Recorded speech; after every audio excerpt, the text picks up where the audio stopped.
L'amour en retour.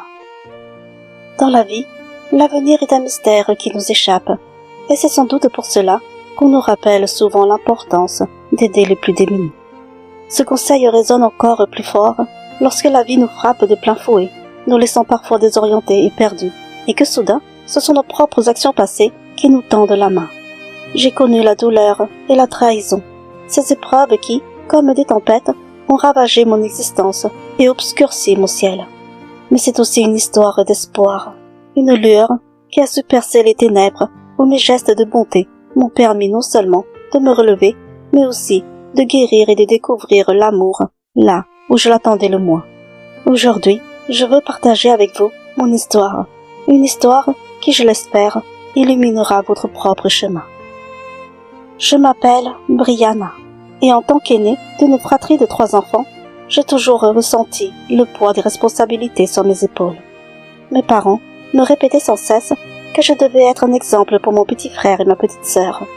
Alors, avec chaque geste, chaque parole, je faisais de mon mieux pour qu'ils soient fiers de moi. Nous venions d'une famille nombreuse, et il était essentiel pour mes parents de préserver une image irréprochable, car notre nom comptait tellement à leurs yeux. Depuis mes 10 ans, mes parents géraient une épicerie, un lieu de rencontre où beaucoup de nos proches venaient faire leurs courses. Dès le collège, je commençais à venir les aider de temps à autre, apprenant peu à peu les rouages de ce petit commerce commercial. À 16 ans, j'avais gagné leur confiance, au point qu'ils me laissaient gérer le magasin toute seule en leur absence. C'était une grande responsabilité, mais aussi une immense fierté, car je savais que malgré mon jeune âge, ils comptaient sur moi. Un jour, alors que j'étais venue aider mes parents à l'épicerie, j'ai remarqué pour la première fois une femme accompagnée de son fils. Ils m'étaient inconnus, je ne les avais jamais vus dans notre magasin auparavant. La femme s'est dirigée vers la caisse, ne donnant qu'un simple chou dans les mains. Mais c'est à ce moment-là que son petit garçon, les yeux brillants d'espoir, lui demanda timidement « Maman, tu peux m'acheter ces bonbons ?» Sa mère l'a regardé avec une tendresse teintée de tristesse et lui a répondu doucement « Joris, tu sais bien que je n'ai pas assez d'argent. Repose ces bonbons. » Le visage du petit garçon se décomposa et silencieusement, des larmes commencèrent à couler sur ses joues. Il suivit alors sa mère, le cœur lourd, jusqu'à la caisse. Ce moment m'a profondément touché. Comment se fait-il qu'elle ne puisse même pas lui acheter un simple paquet de bonbons, à peine à 1,20 €? Quand elle est arrivée à la caisse, j'ai observé, avec un pincement au cœur, cette mère compter laborieusement des pièces de centimes pour payer son chou. Une fois leur achat terminé, ils sont partis, laissant derrière eux une atmosphère lourde de silence et de tristesse. Intriguée, je me suis approchée de ma mère pour lui demander si elle connaissait cette femme, car elle m'était complètement inconnue. Ma mère m'a alors confié. C'est une femme divorcée. Elle vient tout juste d'emménager dans le quartier, seule avec ses 3 enfants. Puis, d'une voix empreinte de compassion, elle a ajouté « J'ai tellement de peine pour elle.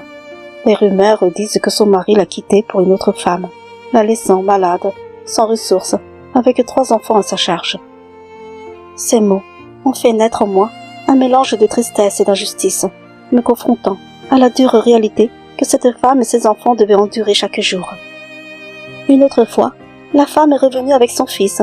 Cette fois-ci, elle n'avait pris qu'une bouteille de lait et des œufs.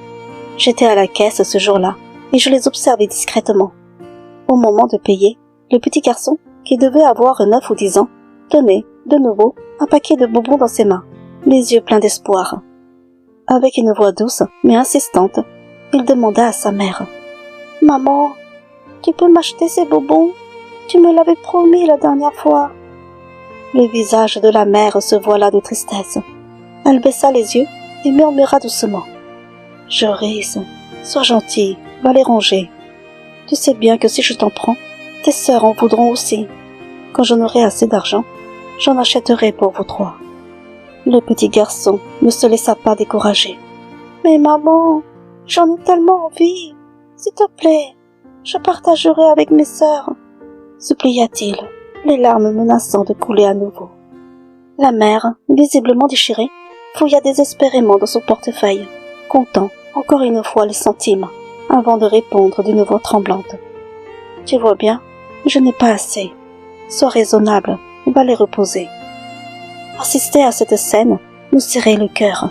Le regard du petit garçon, plein de déception et de tristesse, me touchait profondément. Je me suis alors rappelé qu'il faut toujours tendre la main à ceux qui en ont le plus besoin. Je n'ai pas pu rester indifférente. Avec une voix douce, mais résolue, j'ai dit « Gardez les bonbons, je vous les offre. » La femme me regarda, visiblement surprise et embarrassée. « Mes jeunes filles, vous allez avoir des ennuis si vous faites ça. » Je lui ai souri et répondu « Ne vous inquiétez pas, je paierai la somme manquante. » Elle me remercia avec sincérité, tandis que le visage de Joris s'illumina soudainement, comme si le poids de la tristesse venait de s'envoler. Voir son visage enfin éclairé par un sourire, après tant de tristesse, m'a réchauffé le cœur. À cet instant, je savais que j'avais fait quelque chose de bien, quelque chose qui comptait vraiment. Chaque fois que je venais aider mes parents à l'épicerie, il m'arrivait de revoir cette mère et son petit garçon, et à chaque occasion, je n'hésitais pas à lui offrir ce fameux paquet de bonbons. Un jour, curieuse et attendrie, je lui ai demandé pourquoi il choisissait toujours ce même paquet. Avec un grand sourire innocent, il m'a répondu « Ce sont mes bonbons préférés !» Son sourire radieux et ses yeux pleins de joie me touchaient profondément. Je m'étais peu à peu attachée à ce petit garçon si mignon, et voir à quel point un simple paquet de bonbons pouvait le rendre heureux remplissait mon cœur de chaleur. Un jour, alors que j'étais seule au magasin, la mère et son fils sont revenus, comme à leur habitude, pour acheter quelques légumes. Lorsqu'ils sont arrivés à la caisse, un élan de tendresse m'a traversée.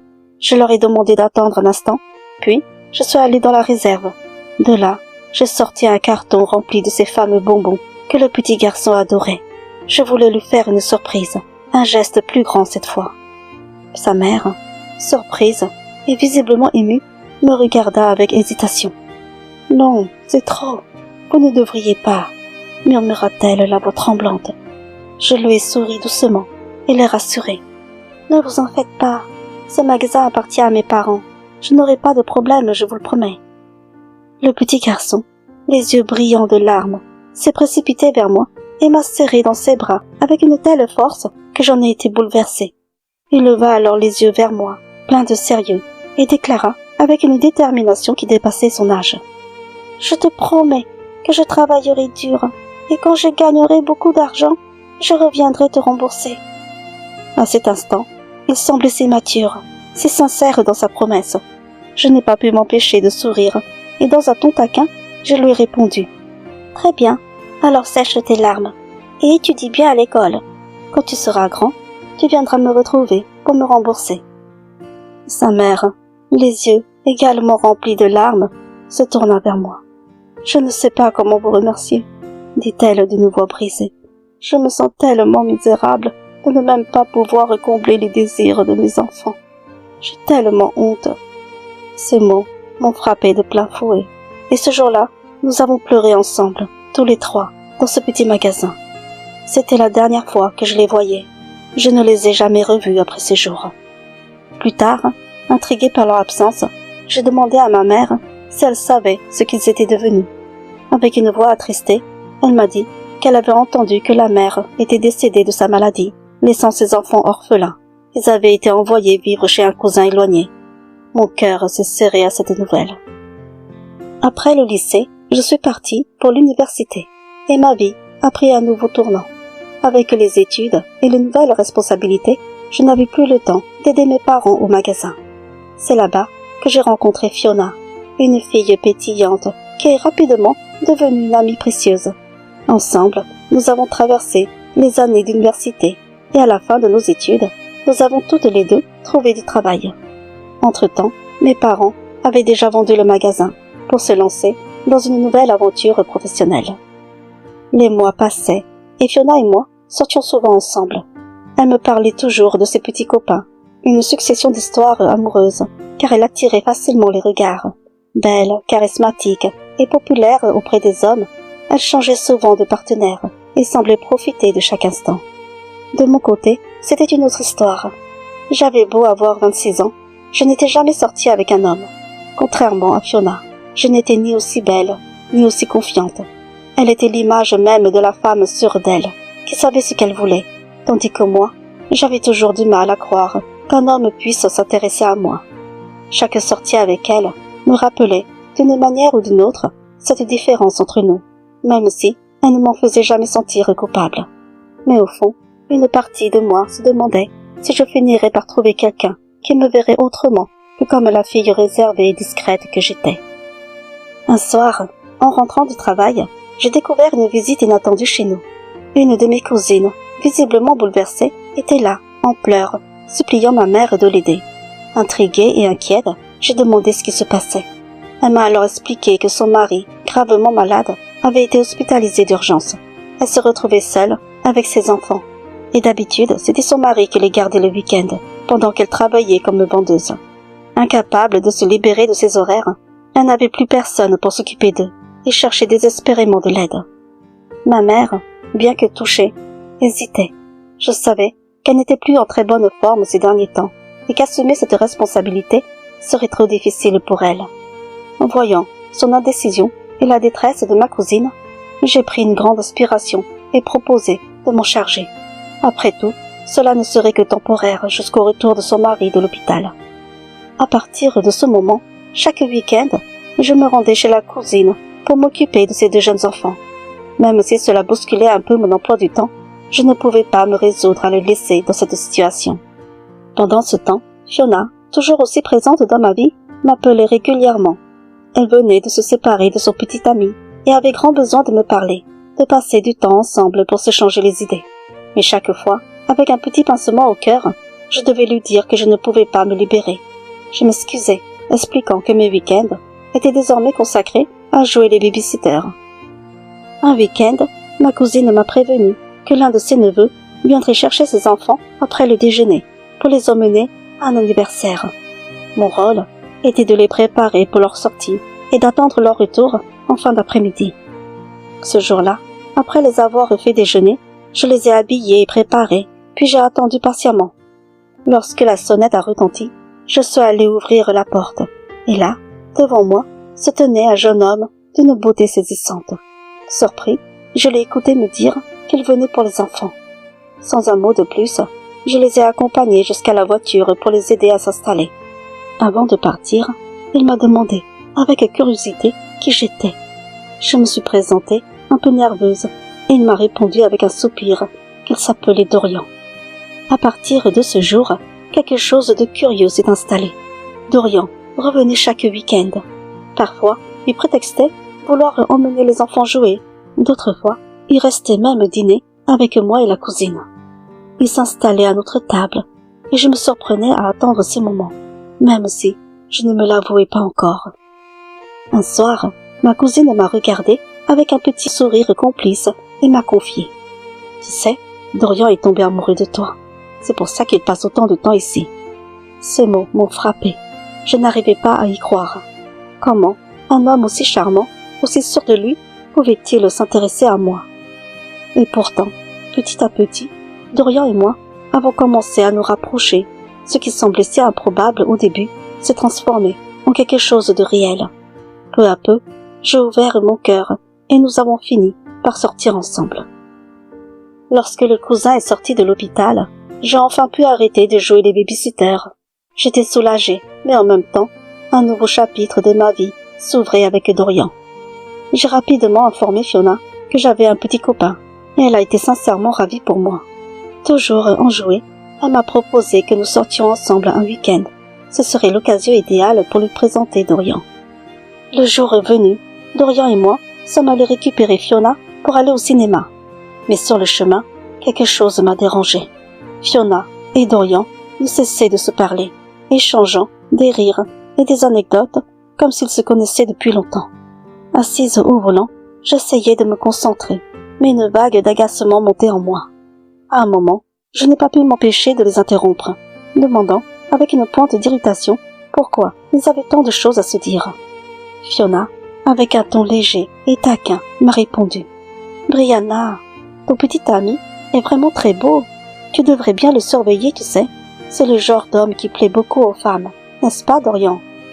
Tout en disant cela, elle lui a donné une petite tape sur l'épaule. Je me suis forcée à sourire, mais au fond, cela m'a troublée. Après cette soirée au cinéma, les choses ont commencé à changer.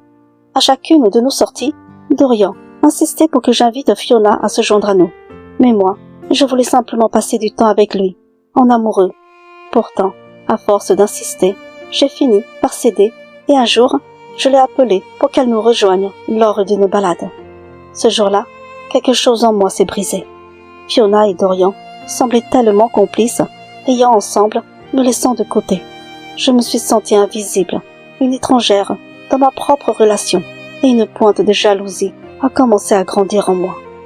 Après cette sortie, je n'ai pas pu garder mes sentiments pour moi. J'ai parlé à Fiona, avec le cœur lourd et l'esprit tourmenté. Je lui ai dit franchement que je ne voulais plus qu'elle vienne à nos sorties, car je craignais un rapprochement entre elle et Dorian. Elle m'a regardée, choquée, presque blessée par mes mots. « Brianna, comment peux-tu penser ça? Je suis ta meilleure amie. Jamais il ne me viendrait à l'esprit de te prendre ton petit ami. Je ne suis pas ce genre de personne.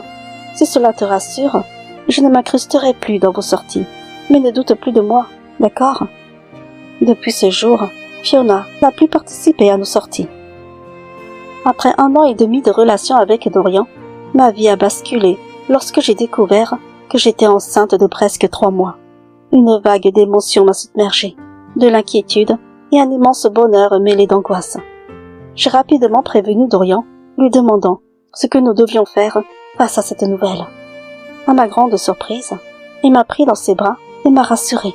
« Ne t'inquiète pas, je compte t'épouser », m'a-t-il dit, son regard empreint de douceur. Son soutien m'a réchauffé le cœur et dissipé une partie de mes craintes. Il m'a demandé de patienter un peu, le temps de mettre ses parents au courant, puis il viendrait demander ma main à mes parents. En entendant ces mots, une joie indescriptible m'a envahi. Mon cœur battait la chamade et l'impatience grandissait en moi.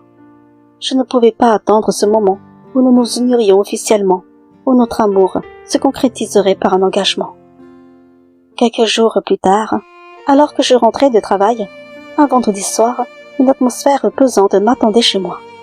2 hommes étaient là, l'air sérieux, comme s'ils avaient attendu mon retour pour me livrer des nouvelles alarmantes. Je ne savais pas qui ils étaient, ni ce qu'ils me voulaient, et une angoisse sourde s'est installée dans ma poitrine. Avec mes parents, nous nous sommes réunis autour de la table, mon cœur battant la chamade, appréhendant le moment où ils prendraient la parole. Lorsqu'ils se sont enfin présentés, comme venant de la famille de Dorian, j'ai ressenti un frisson de crainte. L'un d'eux a sorti une enveloppe qu'il a tendue à mon père, et là, le monde autour de moi s'est figé. Ils ont exprimé leur regret concernant une erreur commise par Dorian, révélant qu'il ne souhaitait pas m'épouser malgré ma grossesse. À cet instant, une vague de désespoir m'a submergée. J'avais toujours cru en l'amour que nous partagions, et entendre cela était un coup de poignard. Ils ont proposé une somme d'argent et une pension alimentaire qui serait versée après la naissance de l'enfant. Mon cœur a littéralement lâché, et j'ai eu l'impression que tout se dérobait sous mes pieds. J'ai failli m'évanouir, et ma mère, voyant mon état, s'est précipitée pour me soutenir et me conduire dans ma chambre. Allongée sur mon lit, la douleur de la trahison m'étouffait. Mon cœur semblait sur le point d'exploser. Je n'arrivais plus à respirer. Ce choc était si intense que j'ai cru que j'allais mourir. J'entendais les cris de mes parents, mêlés à des éclats de voix. Puis, un grand claquement de porte résonnant dans la maison, marquant la fin d'un chapitre. Les larmes coulaient sans s'arrêter, comme un torrent inarrêtable. J'ai pris mon téléphone, tremblante, tentant d'appeler Dorian, mais cela ne faisait que sonner dans le vide, comme un écho de ma désespérance. Mes parents sont ensuite venus me voir. Mon père, visiblement furieux, m'a hurlé. « Brianna, comment as-tu pu tomber enceinte? Pourquoi ne nous as-tu rien dit? Comment peux-tu être aussi imprudente à ton âge ?» Ces mots étaient comme des flèches, me transperçant de douleur. Voyant mon état, ma mère s'est tournée vers lui et lui a demandé de me laisser tranquille pour que je puisse m'en remettre. « Chérie, nous en reparlerons demain. a-t-elle murmuré. Je n'ai pas fermé l'œil de la nuit, mon esprit en proie à un tourbillon de questions. Pourquoi Dorian me faisait-il cela? L'angoisse me rongeait, et je savais que je devais le voir, lui parler, comprendre ce qui se passait, mais il ne répondait plus au téléphone, et chaque son de vibration me plongeait un peu plus dans l'abîme de l'angoisse. J'ai voulu prendre le volant pour partir à sa recherche, mais mes parents m'en ont empêché, conscients de mon état. Ils essayaient de me raisonner, m'encourageant à oublier cet homme qui m'avait trahi. Le lendemain, ils m'ont emmené chez le médecin, espérant qu'un avortement serait encore une option. Mais j'avais dépassé le délai. Le verdict était tombé. Je devais garder l'enfant. De retour à la maison, l'atmosphère était lourde et tendue. Mon père, en proie à la colère, s'est écrié. « Qu'allons-nous faire maintenant? Si le reste de la famille l'apprend, nous serons la honte de la famille. » Ma mère, dans un élan de désespoir, a suggéré. Nous devrions peut-être l'envoyer chez tante Claudia pour cacher sa grossesse. Mon frère et ma sœur, tous deux encore à l'université, n'étaient pas encore au courant de ma situation, ainsi que le reste de sa grande famille, et je pouvais voir la peur dans les yeux de mon père, soucieux de préserver son image. Ils ont alors finalement décidé de m'envoyer chez cette tante de confiance, après lui avoir expliqué la situation. Je me sentais coupable d'avoir créé autant de problèmes pour mes parents. Moi qui, depuis toujours, m'étais promis de donner le bon exemple, je n'étais désormais qu'une débouchée à leurs yeux. Les jours suivants furent un tourbillon d'émotions, et après avoir donné ma démission, j'ai rassemblé mes affaires pour partir. Avant de quitter la ville, j'ai pris la décision de faire un détour pour dire au revoir à Fiona, ma meilleure amie. Me garant devant chez elle, je suis allée sonner, mais c'est sa petite sœur qui m'a ouvert la porte. Elle m'a appris que Fiona était sortie avec son petit ami.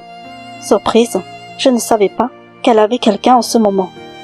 J'ai demandé à sa sœur de dire à Fiona que je quittais la ville pour un certain temps et que je l'appellerais une fois arrivée à destination. À ce moment-là, sa sœur m'a posé une question qui m'a glacée. « Tu ne pourras pas assister au mariage de ma sœur alors ?»« De quel mariage? Je ne suis pas du tout au courant. » ai-je répondu, le cœur battant. Avec un sourire, elle a sorti son téléphone et m'a montré une photo en me disant « C'est Fiona et son petit ami. Il est venu demander sa main l'autre jour. » À cet instant, mon cœur a failli lâcher à nouveau en voyant Fiona et Dorian ensemble. J'ai titubé, le souffle court, cherchant désespérément à rejoindre ma voiture. La trahison me frappait de plein fouet, chaque larmichette coulant sur mon visage comme une mer de désespoir. Une main sur ma poitrine, je ressentais une douleur atroce qui me transperçait le cœur. Après un moment d'effort pour me ressaisir, j'ai démarré la voiture, déterminé à partir, à fuir cette souffrance. L'esprit troublé, je roulais sans vraiment savoir où aller, les images de Dorian et de Fiona déferlant devant mes yeux. Et puis soudain, un grand choc, et le trou noir complet. Lorsque je me suis réveillée, j'étais à l'hôpital, ma mère à mes côtés. Mon corps était en feu, chaque muscle me faisait horriblement mal, et je ne pouvais même plus bouger mes jambes. Ma mère m'a alors expliqué que j'avais eu un accident de voiture la veille, et que dans cet accident, j'avais perdu mon bébé. Mes jambes, fracturées en plusieurs endroits, étaient gravement touchées. Tout était flou dans ma tête, comme un brouillard épais, et je ne me souvenais de rien. Puis, soudain, le souvenir de la photo de Fiona avec Dorian m'a frappé de plein fouet, et les larmes ont commencé à couler sans que je ne puisse les retenir. Pourquoi avais-je dû survivre à cet accident? Pourquoi me réveiller dans ce cauchemar alors que je souhaitais simplement disparaître? Quand mon père est arrivé, il m'a demandé, la voix pleine de colère mêlée de douleur, ce qui m'était passé par la tête pour en arriver là. Mais mes mots flottaient autour de moi, sans écho, comme si tout ce qu'il disait était à des kilomètres. J'étais déjà loin, perdue dans un monde où plus rien ne faisait sens. Mon séjour à l'hôpital a été long, interminable. J'étais comme un zombie, errant dans un corps brisé, insensible aux visites de la famille et à leurs sourires forcés, à leurs paroles d'encouragement. Tout me paraissait fade, sans importance. Quand mes parents m'ont finalement ramené à la maison, c'était un fauteuil roulant. Mes jambes nécessitaient encore du temps pour guérir complètement, et on m'a dit que je devrais suivre des séances de rééducation. Mais qu'importait tout cela? Rien n'avait plus d'importance pour moi. Mes journées s'étiraient, vides de sens, et je passais des heures dans ce fauteuil roulant, à regarder le temps filer par la fenêtre, sans parler. Je n'avais plus envie de communiquer. Les rares fois où je répondais à mes parents, c'était par de courtes phrases, presque mécaniques, comme si chaque mot m'arrachait un peu plus de mon âme. Je savais qu'ils voyaient ma dépression, qu'ils sentaient que je m'enfonçais dans un puits sans fond. Ma mère, inquiète, essayait de me sortir, me promener dehors pour me changer les idées, mais cela ne faisait que me rappeler tout ce que j'avais perdu. Au fond de moi, je m'en voulais terriblement. Je m'accusais d'avoir été si naïve, d'avoir cru aux promesses de l'amour, d'avoir cru que Dorian m'aimait. Et maintenant, j'avais déçu ma famille, terni notre nom. Quand le reste de la famille a découvert les circonstances de l'accident, leur jugement silencieux pesait sur mes épaules, m'écrasant un peu plus chaque jour. Lorsque j'ai commencé les séances de rééducation, ma mère m'accompagnait au centre chaque jour. Elle me déposait, attendait patiemment que la séance se termine, puis me ramenait à la maison. C'était devenu une routine, presque mécanique. Pendant 1 an, j'ai vécu ainsi. Je n'étais plus en fauteuil roulant, mais en béquille, car je boitais encore. Je n'avais jamais vraiment mis de volonté dans mes séances de rééducation. Le simple fait d'essayer me semblait inutile. Cette ville était devenue étouffante, chaque coin de rue chargé de souvenirs douloureux. Je n'osais plus sortir. La peur de croiser Dorian ou Fiona, de les voir poser leurs yeux sur moi, me hantait. L'idée qu'ils puissent me voir dans cet état de fragilité, de vulnérabilité, me terrifiait. Finalement, épuisée par tout ce poids, j'ai trouvé le courage de demander à mes parents de m'envoyer vivre chez ma tante Claudia. J'avais besoin de m'éloigner, de fuir cette ville qui m'étranglait de souvenirs. Ils ont alors compris ma détresse sans poser trop de questions. Et 1 mois plus tard, mes parents ont fait ce long trajet pour me conduire chez elle. C'était un voyage silencieux, chargé de non-dits et de peine. Ma tante Claudia, qui vivait seule après son divorce, semblait ravie de ma présence. Sa compagnie, pleine de chaleur et d'attention, m'a apporté un réconfort que je n'avais pas ressenti depuis longtemps. Elle était toujours souriante, trouvant les mots justes pour amorcer des conversations, même quand je n'avais pas trop envie de parler. Petit à petit, son optimisme contagieux a commencé à faire son effet. Je me suis doucement ouverte, retrouvant des éclats de rire qui m'avaient longtemps échappé. Malgré ma béquille, qui m'accompagnait encore lors de nos promenades, je commençais à oublier les regards des autres, à voir au-delà de leur jugement grâce à elle. Un soir, après une journée pleine de rire, ma tante m'a dit doucement: « Tu sais, Brianna, tu devrais te donner une nouvelle chance. Tu n'as que 30 ans, tu es encore jeune et belle. Ne laisse pas un homme qui t'a trahi te priver de ton avenir. J'ai des amis avec des fils célibataires, je pourrais t'en présenter. Ce serait bien que tu sortes un peu, que tu t'entoures de gens de ton âge. » Je l'ai regardé avec tristesse et j'ai répondu: « Ma tante, je ne veux plus jamais connaître cette douleur. J'ai tiré un trait sur l'amour, je compte vivre seule désormais. » Elle m'a souri, un sourire doux et plein d'empathie. « Ne dis pas ça, Brianna. Comment peux-tu savoir ce qu'est l'amour, le vrai, si tu renonces déjà ?» Je soupirai, baissant les yeux. « Regarde-moi, je ne marche même pas correctement. Je ne peux pas travailler. Qui voudrait s'intéresser à quelqu'un comme moi? Je serais juste un fardeau. » Elle s'est approchée et m'a alors parlé d'un centre de rééducation et de remise en forme tout proche de chez elle. « Ta mère m'a dit que tu avais arrêté tes séances parce que tu avais perdu espoir de remarcher normalement. Brianna, s'il te plaît, fais un essai dans ce centre. Il y a d'autres personnes comme toi, des gens avec qui tu pourrais créer des liens, partager des choses. Et puis, tu ne voudrais pas te débarrasser de cette béquille une bonne fois pour toutes? » Son insistance m'a touchée. Elle croyait tellement en moi, en mon potentiel. Après mûre réflexion, j'ai réalisé qu'elle avait peut-être raison. Je ne pouvais pas continuer à vivre enfermée à la maison. Si je voulais reprendre ma vie en main, je devais essayer. J'ai alors fini par accepter de visiter ce centre. C'était un premier pas vers une nouvelle direction, vers l'espoir de ne plus être prisonnière de ma condition. La semaine suivante, j'ai commencé à fréquenter régulièrement le centre de rééducation, passant mes après-midi à essayer de trouver un semblant de normalité. Un jour, alors que je m'exerçais à marcher dans le petit jardin derrière le centre, je fus bousculé brusquement et perdis l'équilibre, tombant au sol. « Pardonnez-moi, mademoiselle, je ne vous avais pas vue. » Une voix masculine, légèrement essoufflée, m'atteignit, tandis que je sentais des bras fermes me relever. Face à moi se tenait un jeune homme, au regard franc et à l'air embarrassé. Il me fixa intensément, comme s'il cherchait à s'assurer que tout allait bien, avant de me demander. « Vous êtes nouvelle ici? Il me semble que je ne vous ai jamais croisée. » Encore un peu secoué, je lui répondis, en ajustant ma béquille.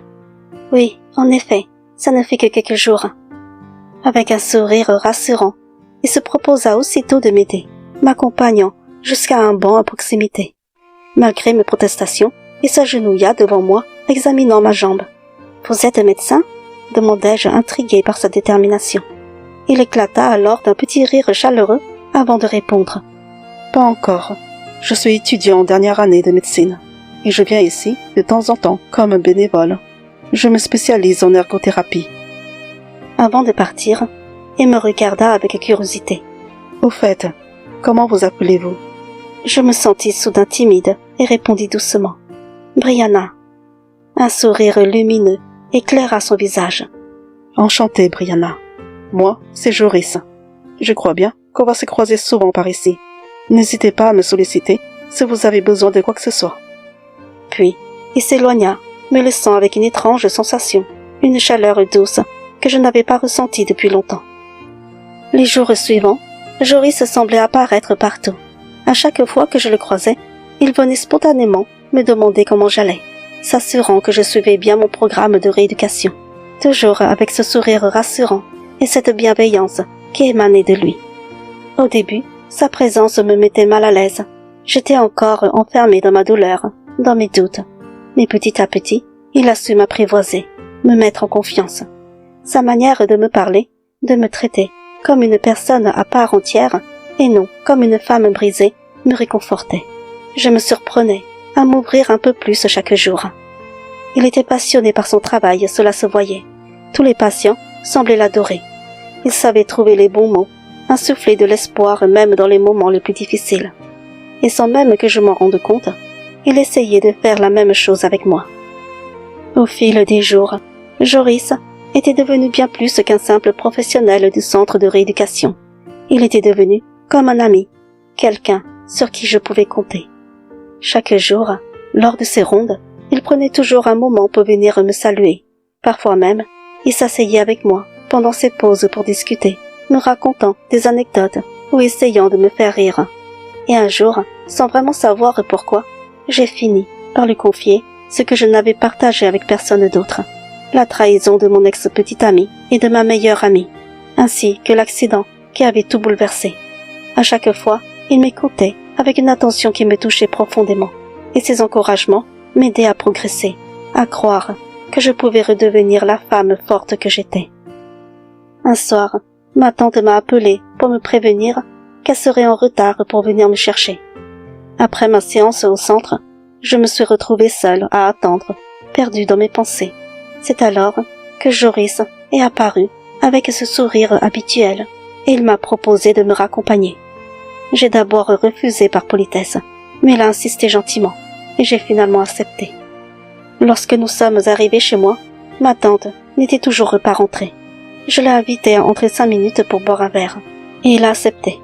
Nous avons échangé quelques mots avant qu'il ne reparte lorsque ma tante est arrivée. Ma tante, avec son sens habituel de l'humour, n'a pas pu s'empêcher de me taquiner.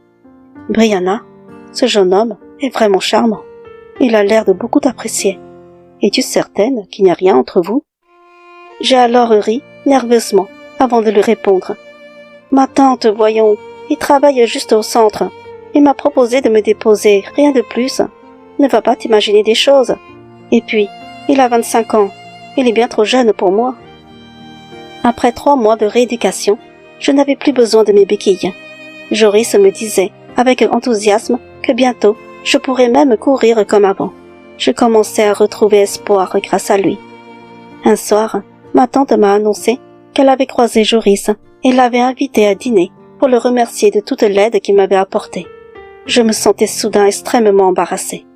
Depuis quelque temps, mon cœur battait un peu trop vite en sa présence, même si je m'efforçais de me dire que c'était absurde.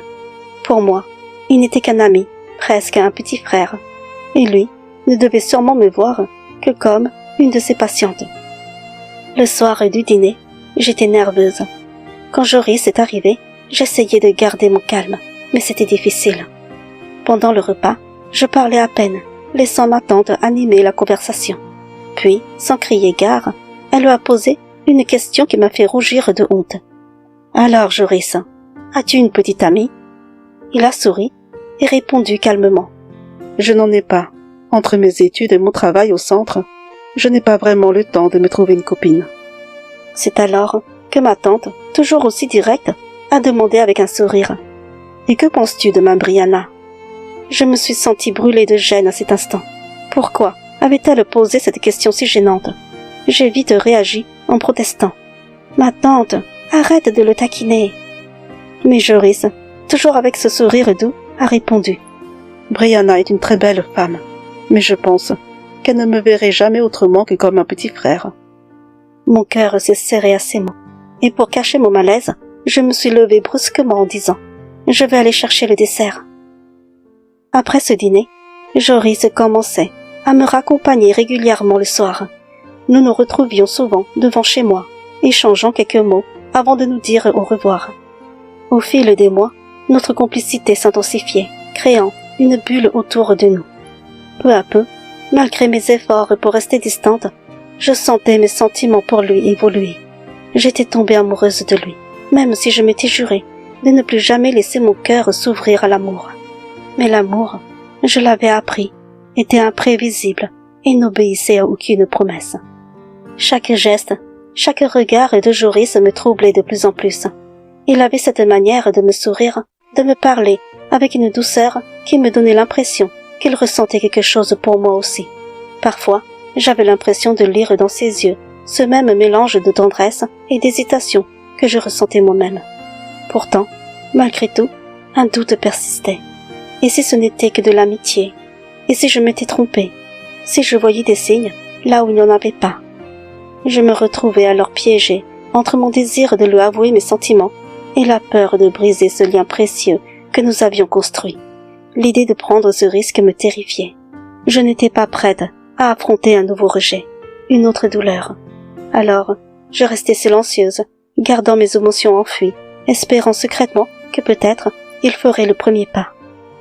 Après 6 mois, j'avais retrouvé l'usage complet de mes jambes.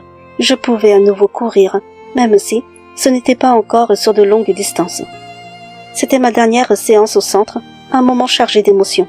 Ce jour-là, Joris m'avait invité à le joindre dans le petit jardin, me disant qu'il avait un cadeau pour moi, une sorte de récompense pour mes progrès.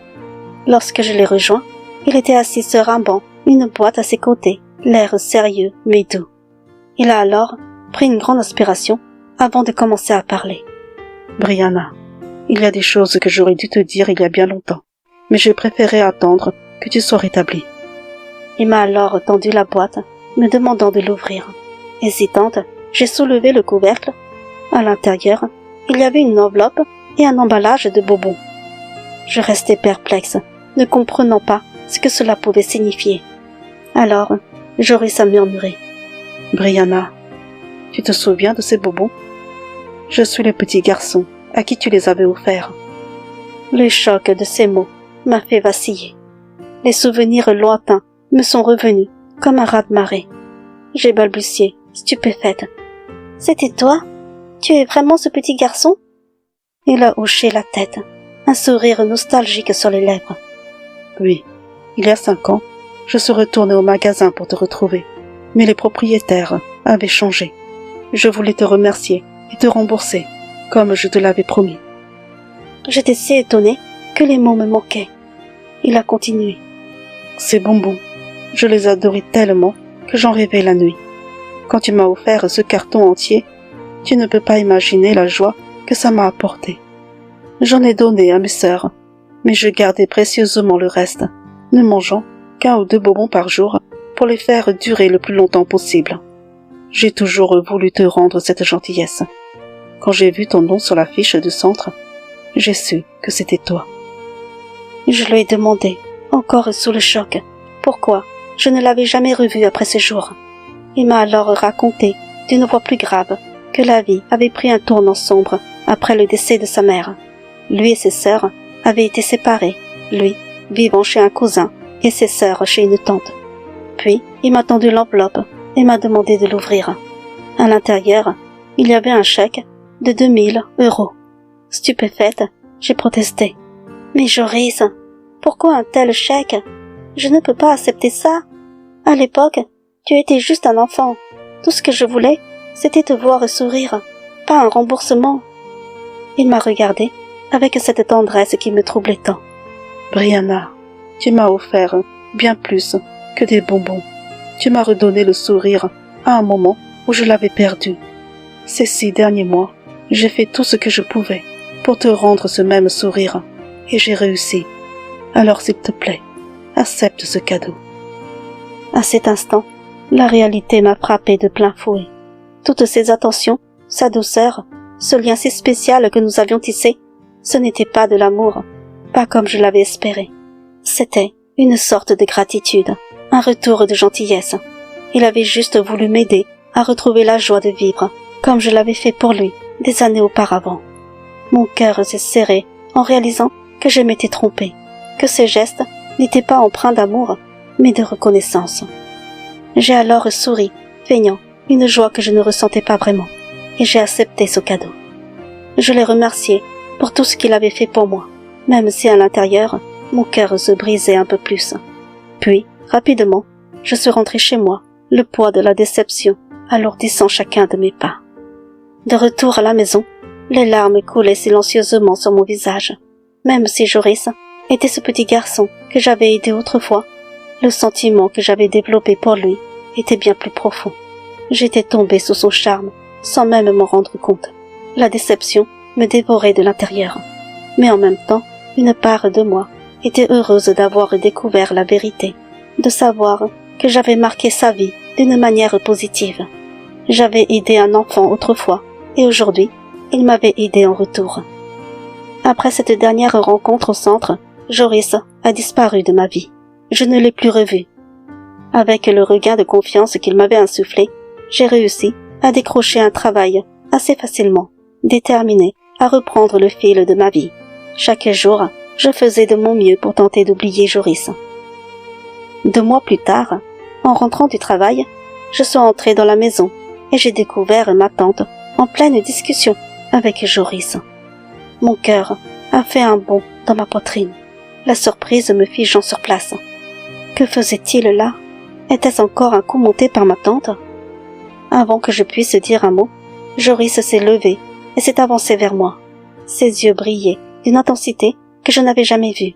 « Brianna, je suis venue te rendre visite et je voudrais te parler, si tu es d'accord, devant un dîner. » Après ces 2 mois, sans nouvelles de lui, voilà qu'il se présentait à nouveau pour m'inviter à dîner, pour parler. C'était étrange, et une partie de moi se méfiait. Pourquoi maintenant? Pourquoi après tout ce temps de silence? Pourtant, je n'ai pas pu résister. Malgré tout ce que j'avais traversé, malgré mes efforts pour me convaincre que nous étions simplement amis, je me suis entendu répondre « D'accord, j'accepte. » Dans la voiture, Joris m'a dit d'une voix calme « Brianna, je suis désolée de ne pas t'avoir donné de nouvelles.